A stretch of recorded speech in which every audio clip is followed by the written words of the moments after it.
देश का प्रधानमंत्री अगर किसी राज्य में आने वाला हो और वहां की जनता इस जोश के साथ तैयारियां करे उसके स्वागत की, तो आप समझ सकते हैं कि प्यार कितना गहरा होगा।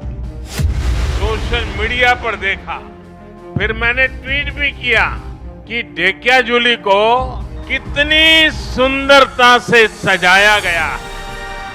ये प्यार सिर्फ इसलिए नहीं है कि वो देश के प्रधानमंत्री हैं, बल्कि ये प्यार तो इसलिए है क्योंकि उनका जीवन कुर्बान है देश के लिए, देश के उन हिस्सों के लिए जो सालों साल उपेक्षा के शिकार रहे। देर से ही सही, भारत में सबसे पहले सूरज के दर्शन करने वाले पूर्वोत्तर भारत में भी अब सुबह का उजाला बिखर रहा है। कि देश की पहली सुबह पूर्वोत्तर से होती है, लेकिन सच्चाई ये भी है कि पूर्वोत्तर और असम में विकास की सुबह को एक लंबा इंतजार करना पड़ा। एक दौर था जब असम में अच्छी स्वास्थ्य सेवाओं और अच्छे अस्पतालों का मतलब हुआ करता था लंबी लंबी यात्रा, घंटों का इंतजार और परेशानियों का अंबार। मगर अब देखिए कैसे मौसम बदला है। जब से वहां बीजेपी की सरकार बनी है, डबल इंजन का फायदा असम से गुलजार हो रहा है। असम देश के साथ कंधे से कंधा मिलाकर आगे बढ़ रहा है। देखिए प्रधानमंत्री मोदी क्या उपहार लाए हैं असम के लिए।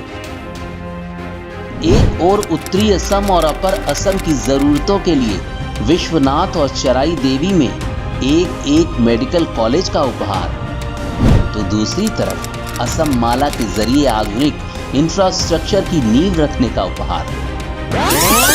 चलिए अब चलते हैं 5 साल पीछे, यानी 2016 में, जब इसी असम में सिर्फ 6 मेडिकल कॉलेज हुआ करते थे। यानी आजादी के बाद की सरकारों को असम की कितनी फिक्र रही होगी, इसका अंदाजा आप इसी बात से लगा सकते हैं कि एक राज्य को ये सरकारें 7 दशकों में सिर्फ 6 मेडिकल कॉलेज ही दे पाई।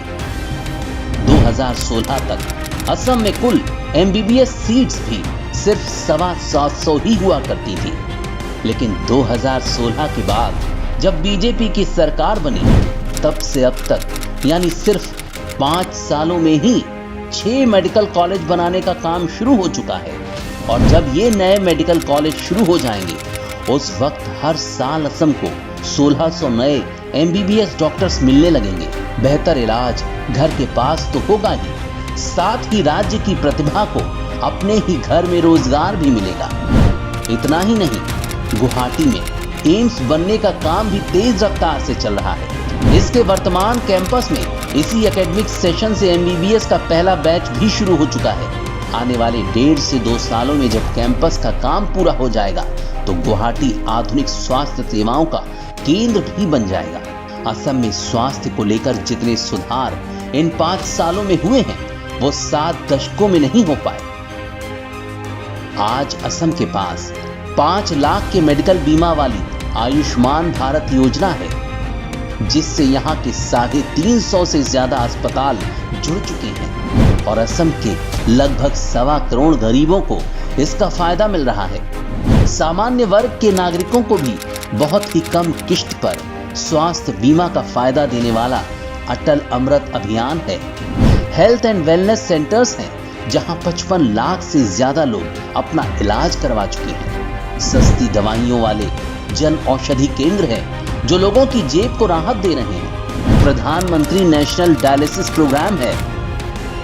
PM मोदी का सपना तो ये है कि असम में भी एक ऐसा मेडिकल कॉलेज हो और एक ऐसा टेक्निकल कॉलेज भी जहां पर असमिया भाषा में ही शिक्षा दी जाए, ताकि तरक्की के रास्ते में भाषा का कोई बंधन न रहे। मेरा एक सपना है, हर राज्य में कम से कम एक मेडिकल कॉलेज, कम से कम एक टेक्निकल कॉलेज वो मातृभाषा में पढ़ाना शुरू करें। क्या असमिया भाषा में पढ़ करके कोई अच्छा डॉक्टर नहीं बन सकता है क्या? आज 7 दशकों और 5 सालों में जब तुलना होती है तो असम विकास की नई नई ऊंचाइयों को छूता नजर आता है।